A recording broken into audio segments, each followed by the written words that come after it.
You're the shopping queen. Christine didn't destroy the family. Robyn and Cody did. And the receipts are everywhere. I hope Christine and David can be happy.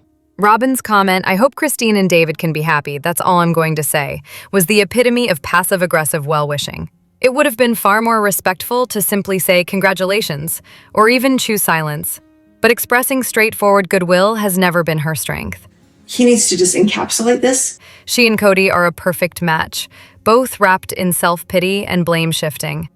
Meanwhile, Mary and Janelle have stepped away from the dysfunction, hopefully securing their share of what they're owed and moving on from an unhealthy environment. I saw a wedding announcement at my sister's house. The surprise over not being invited to Christine's wedding is baffling. It's not typical to invite former spouses, especially those from acrimonious splits, to new weddings.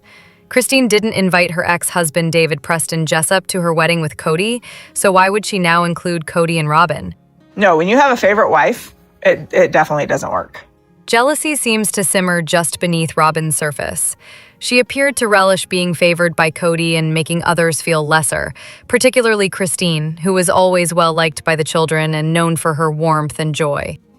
Robyn, by contrast, struggles with authenticity and connection. And David has kind of come in and fixed all of that, and she feels loved. Now Christine has found true happiness with a partner who is kind, supportive, and committed, qualities Cody never consistently demonstrated. While Christine thrives in a new chapter full of love and self-worth, Robyn remains bound to a man who prioritizes himself above all else.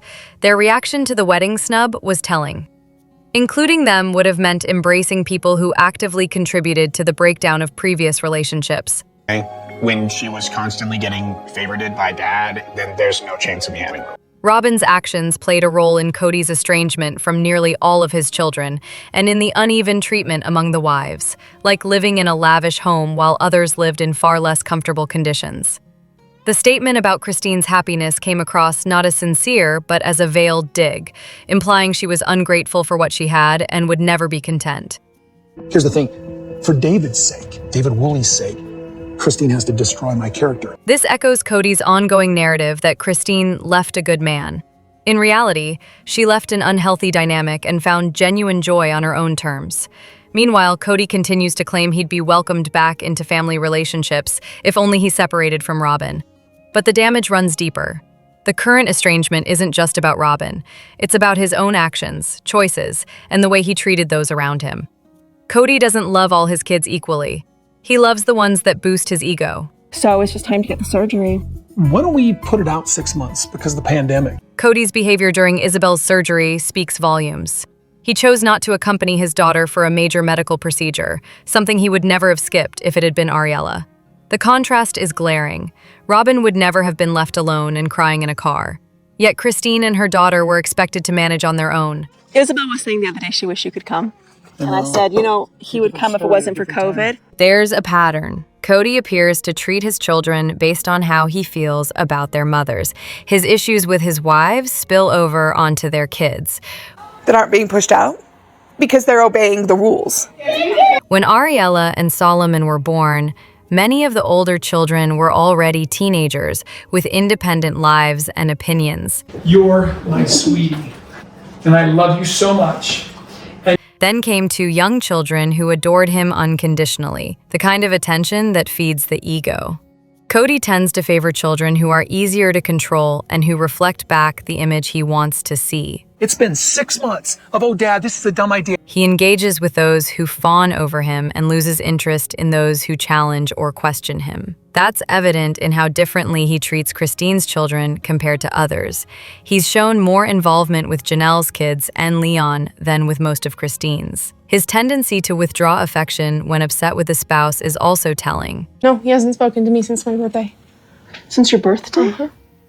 Savannah's birthday is the beginning of December. He once ignored his teenage daughter from Janelle's side over the holidays, simply because he was angry with her mother. This behavior reflects a mindset where parenting is conditional and transactional. And the phone goes both ways. The kids can always call me.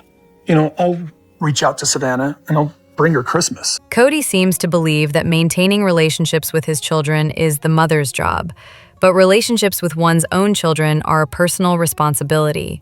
The breakdown between Cody and most of his children is a direct result of his own choices and actions. You're not taking into consideration that Truly had kidney failure when she was 3 years old. Truly, who is only slightly older than Solomon, never received the same attention and affection. Meanwhile, Solomon, now 11, reportedly doesn't even know how to skip a rock, despite having access to a pond. It raises the question of how much meaningful time was really spent, even with the favored children. Cody's stated reason for skipping Isabel's surgery was that he didn't want to be around Christine for that long. Had the procedure involved a different child or a different mother, the outcome likely would have been different. Christine's children have even said that neglect from their father wasn't unusual. Cody favors the children he can mold, those who are still young enough to be shaped without resistance. Brianna and Aurora, for instance, receive more favorable treatment, likely because they are compliant and dependent. As children grow up and start forming their own identities, he tends to withdraw from them. This behavior aligns with narcissistic tendencies, the need for constant validation, the discarding of those who no longer provide it, and the attraction to people who will unquestioningly reflect back a flattering image. I needed to co-parent. I needed to be less independent. I needed to do all these things in order to earn. When his wives began expecting emotional support, he distanced himself. Robyn, in contrast,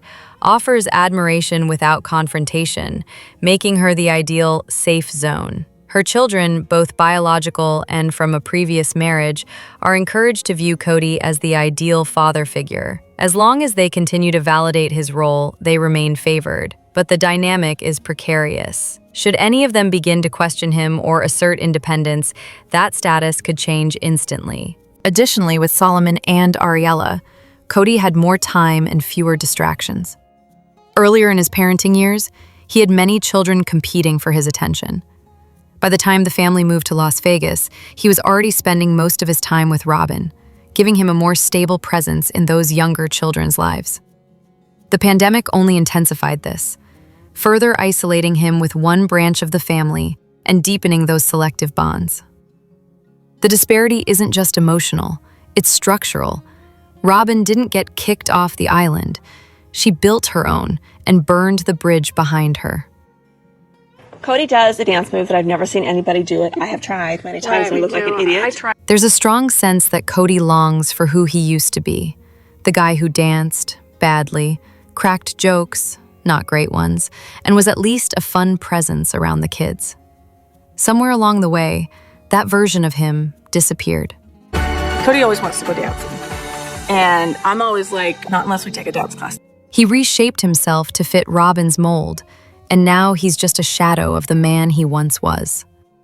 And while he lashes out at others, it seems the real frustration is with Robyn. Not that he'd ever admit it, but deep down, he likely knows she set the expectations, made the rules, and steered him into alienating the rest of the family. It didn't surprise me that we weren't invited. We're the outcasts, we've been voted off the island. She once claimed she was voted off the island, yet she's the one who orchestrated the exile of everyone else.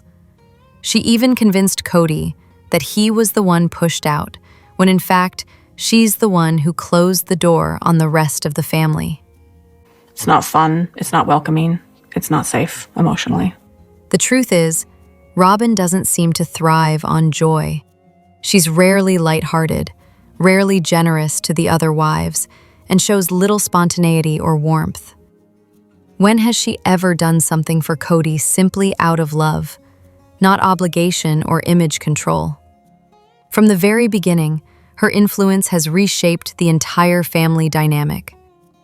Have you got a big kiss for me? Where's my big kiss? Watch the early home videos, and it's clear. Cody used to be a present, energetic father. The family dynamic, for all its complexity, worked. But things changed. Holy cow, he's trying to get us into one house. The move to Flagstaff, the giant house Robyn insisted on, the increasing isolation, all of it pushed the family further apart. And then since COVID, it's really been about the behaviors of each household. Now, he's stuck in a fortress surrounded by emotional landmines and clutter, both literal and metaphorical. Meanwhile, others in the family have found their footing. He said, well, I have a sister wife and she's going to come with me everywhere. And the kids are all my kids. And he's like, okay, cool. Janelle is enjoying her independence and grown children. Christine has redefined her life and found joy. And Cody? He's still raising teens, locked into responsibilities he once dodged with ease. The man who used to flit from house to house now finds himself stuck in one, and not even happy in it. It's not surprising. Cody craves attention, constant, exhausting attention. He grows bored easily, resents responsibility, and once built his life around being the center of everything. Now, he's no longer the focus. Now I feel left out. The family still thrives without him.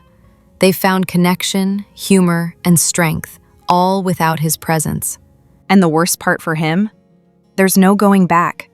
The version of himself he once enjoyed, the freewheeling, loud, adored father-husband, is gone. What remains is resentment for Robyn, for the life he's built, and for the realization that he handed over control. And every time he sees the family enjoying themselves without him, the bitterness only grows. I'm the head of the household some places. I'm just not right here. He's no longer in charge, no longer admired, no longer essential. Just a man staring at the ruins of a kingdom he helped dismantle, and realizing he's trapped in a life he never truly wanted. What if Robyn never wanted the other wives to succeed, and the proof has been on camera all along? There's a noticeable pattern in Robyn's behavior when she's not telling the truth. Each time she delivers a major falsehood, her eyes shift to the right or glance upward. Classic nonverbal cues often associated with deception or fabrication. What's this part? Yeah, you'll love this one. I picked the dress. For example, during one conversation, she insisted that Cody didn't choose her wedding dress. At the same time, those familiar eye movements appeared. I never took it. Then there's the claim about the personality test. She never took it. It was way before that, because he wasn't wearing a wedding ring. And Cody never wore a ring while they were courting. These details aren't speculative. They're documented on film. So if somebody was coming up with my personality type, they were taking the test for me. Even if she technically participated in the test, it's questionable whether she answered the questions herself.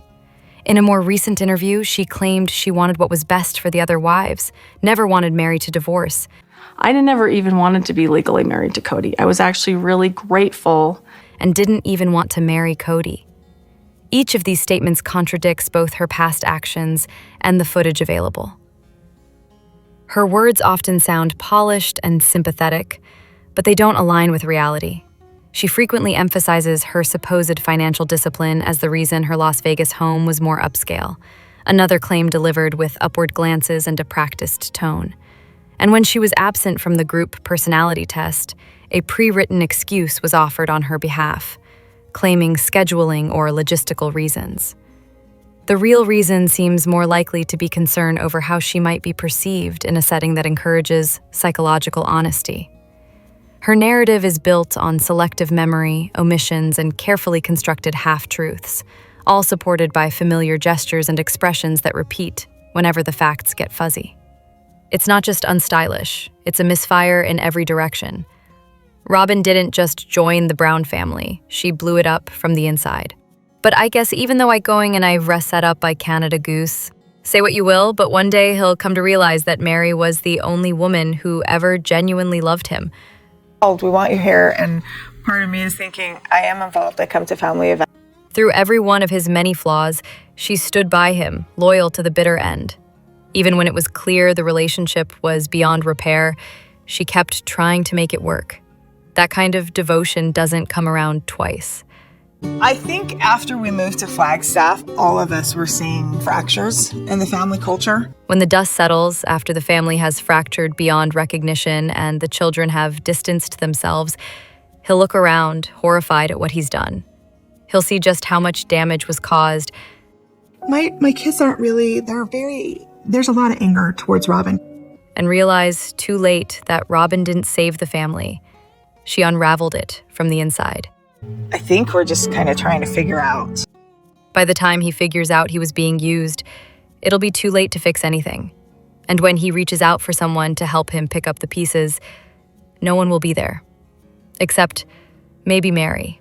And tragically, she just might still care enough to answer. Yeah, so I'm very happy with the idea of just... But let's be honest, Robyn's not going anywhere. She's a frumpy, prematurely aged mother of 5 with no job prospects and no independence. House, I was headed to Janelle's. It's getting interesting. Ella was melting down. She grabs my leg and won't let me leave. Her household includes grown children still living at home or in RVs in the driveway. She's not exactly lining up her next big career move. You're the shopping queen. I look pretty cute to me. That looked pretty cute to you? Yeah, it did. And while she may not be packing her bags, she's certainly unpacking plenty, mostly Amazon boxes. Her love language is shopping, and her history of racking up debt, including luxury purchases in previous relationships, speaks volumes. Financial stuff with him sucks. I'm not trying to cause any problems. She has a track record of doing whatever it takes to land and keep a man. And as the legal wife, she's entitled to half of everything. She knows exactly what she's doing. She'll likely stick around till the kids are older and the last dime has been wrung out of the situation. To agree, I'm still trying to do it. And the real point is Robyn's the only woman I have to get to agree with me now. The family's public presence is still generating income, and as long as that check keeps coming, she'll keep smiling. But legal marriage doesn't just mean half the assets, it means half the debt, too. If anyone ever audits the financial mess left behind, things could spiral quickly. This just feels like it's such a mess. I don't know what really happened there, but they feel like there was a lot of triangulation. Between questionable financial practices, child support disputes, and potential mortgage issues, the foundation seems shaky at best. The moment the income stops, they could be underwater. Once upon a time, Robyn had youth and appearance on her side. Those days are behind her. The market value of her appeal, so to speak, has declined significantly. So, no, she's not leaving. The notion that she'd walk away and strike out on her own is beyond far-fetched. She's not about to start working, not with small kids at home and no real job skills. And she's certainly not about to charm a new suitor with whatever's left of her allure. Unless one of her children marries someone extremely wealthy and takes her along for the ride, she's exactly where she'll stay. He skipped his daughter's surgery to stay with Robyn's kids, but it gets worse. This is just the first time that we've been able to have a face-to-face conversation about Isabel's surgery. Has Robyn ever even acknowledged Isabel's surgery? A major, life-changing procedure, one of the most consequential moments in any of the children's lives. And somehow, not a word from the self-proclaimed champion of family unity. For someone who insists she's done everything in her power to support Cody's relationships with his kids, you'd think she might have encouraged him to show up for his daughter. It's been 10 days, and Ari barely makes it through 2. Especially since his main excuse was that he couldn't stand to be away from Ari and Saul. Because apparently, prioritizing your children is optional, unless they're under your roof. And what about Christmas? When Isabel and Truly were present at the holiday celebration, Savannah was noticeably absent. No explanation, no gesture to include her. For someone who constantly talks about the importance of the family, the silence is deafening. I was okay. I was fine, surprisingly. The doctor was shocked I was there by myself. When it came to supporting Isabel after surgery, there were so many simple, low-contact ways to help. Bring groceries, drop off a meal, pick up medications, watch Truly for a few days. The bare minimum, really. And yet, nothing. One can only hope those things happened quietly behind the scenes, but let's be honest, it's highly unlikely. And then there's Truly. She wasn't even allowed to stay at her own father's house. That alone speaks volumes. Was there any help offered at all? Checking mail, covering costs, anything? It's hard to ignore the fact that Christine had to take to online sales to raise money for the surgery. While Robyn's house was brimming with decorative clutter and inexplicably terrible art choices. If family really was the priority, where was the support? This isn't to excuse Cody. He had a legal and moral responsibility to be there for Isabel, and he failed. But his wife didn't help either. She didn't step in. She didn't push him to do better. She just stood by. And I remember how grueling that was. So I'm serious when I'm offering here. What if I came and slept in a tent in your yard? And When the family came together post-surgery, Janelle offered to stay in a tent just to support Christine and Isabel.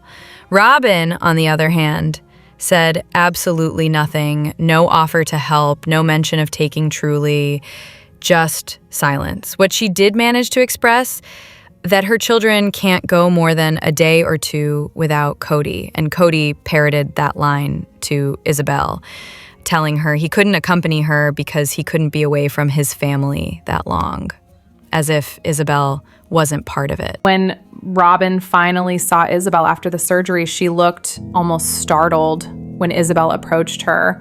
Isabel, ever gracious, smiled and hugged her, but the awkwardness hung heavy, like someone who knew they hadn't done the right thing and hoped no one would say it out loud. You look Taller. straight. She's so tall. And the only follow-up to the entire ordeal, Cody wondering if Isabel might be taller now. That was the focus. Meanwhile, Robyn remarked that the family is, quote, weirdly competitive. I feel like a lot of the kids are very competitive and moms are competitive. A convenient deflection from addressing the seriousness of the surgery or the emotional and physical pain Isabel endured. Thanks for spending part of your day with me. Always a pleasure. I'm Elena, and this is Reality Nexus X. Catch you in the next one. Ta-ta for now.